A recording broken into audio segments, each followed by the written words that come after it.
Patrice Lumumba a été trahi parce qu'il a osé tenir tête.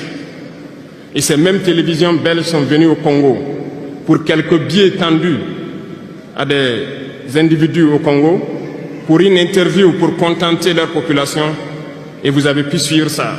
Lumumba nous dérangeait. Il est mort, on est content. C'est de la traîtrise. Beaucoup d'autres héros sont tombés pour que nous soyons là aujourd'hui.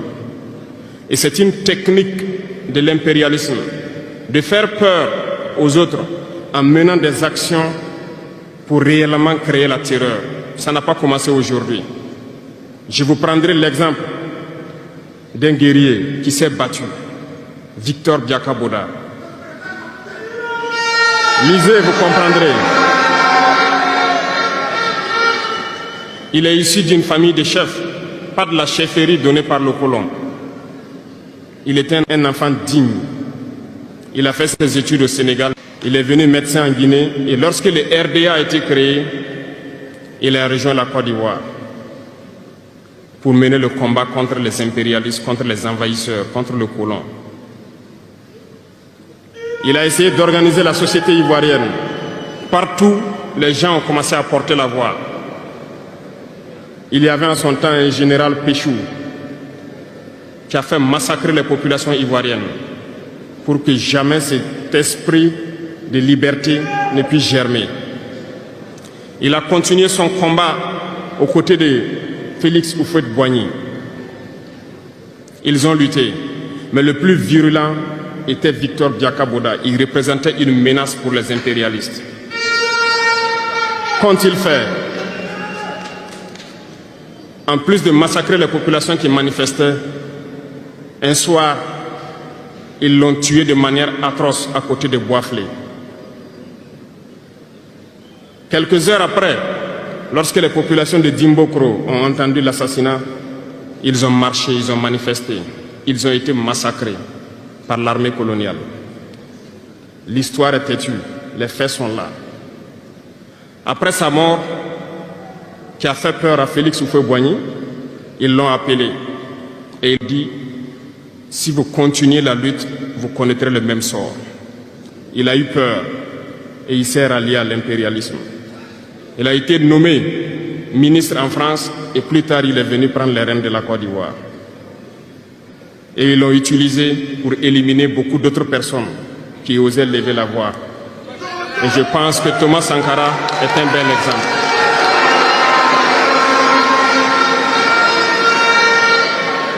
Si vous avez peur, vous serez lâche et vous serez traître. N'ayez jamais peur. La lutte doit continuer. Il y a beaucoup d'autres exemples à travers le monde. Et il y a ce phénomène qu'ils ont aussi utilisé depuis belle lurette et qu'ils continuent d'utiliser. Voyez-vous, certains individus, par exemple, se sont retrouvés dans d'autres pays et créé, soi-disant, un gouvernement parallèle au gouvernement du Mali. Vous avez entendu cette histoire. Ce n'est qu'une technique qui a existé dans le temps. Je vais vous prendre l'exemple de Ahmed Chalabi, l'Irak.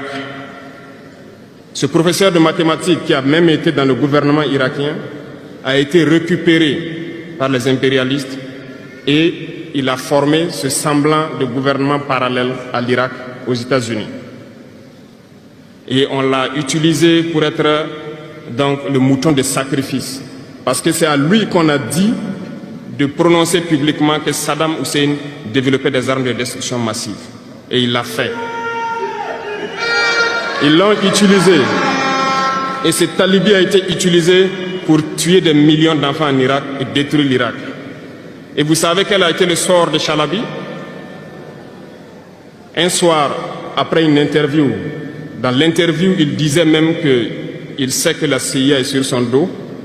Quelques heures après, il a été retrouvé mort dans son lit, mort de crise cardiaque. Si vous trahissez, vous aurez des fins macabres. C'est ainsi. L'impérialisme n'a pas d'amis. L'impérialisme vous utilise et quand il finit de vous utiliser, il fait de vous ce qu'il veut. Suivez mon regard, vous comprenez de quoi je parle. Ça a toujours été comme ça.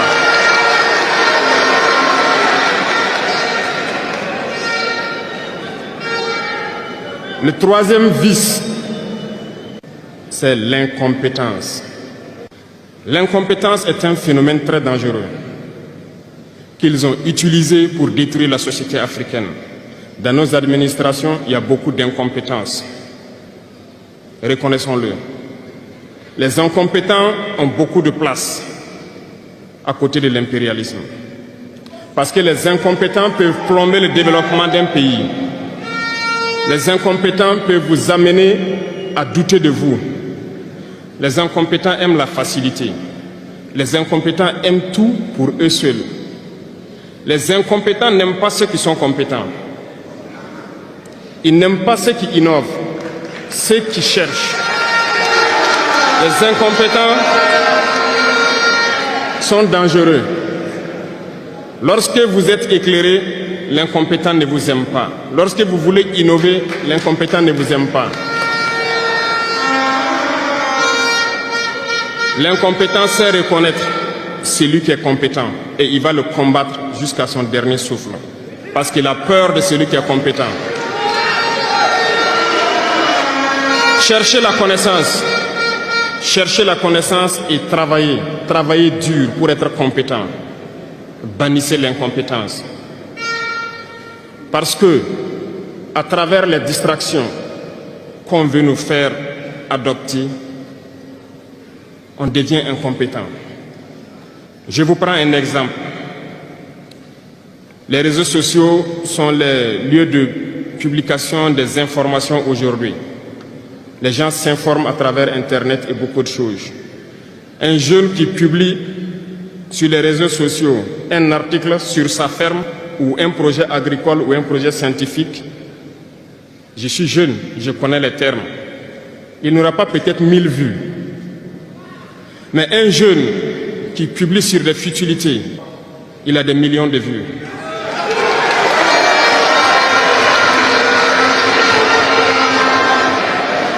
Justement, on veut vous faire perdre du temps dans les futilités. Prenez conscience.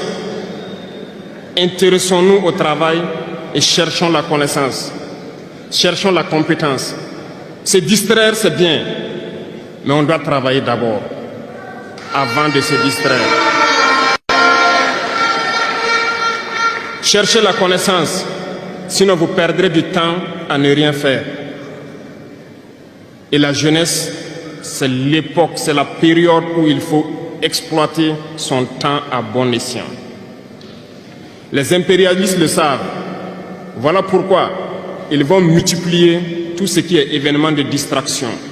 Ils vont multiplier tout ce qui est événement qui peut vous détourner du travail pour que vous soyez des incompétents. Et en ce moment, quand vous êtes endormis, on choisit les incompétents pour diriger tout ce qui est structure importante. Et vous n'avez le choix que de vous plier. Ne soyons pas incompétents, cherchons la connaissance. Les incompétents se cachent souvent derrière des mots.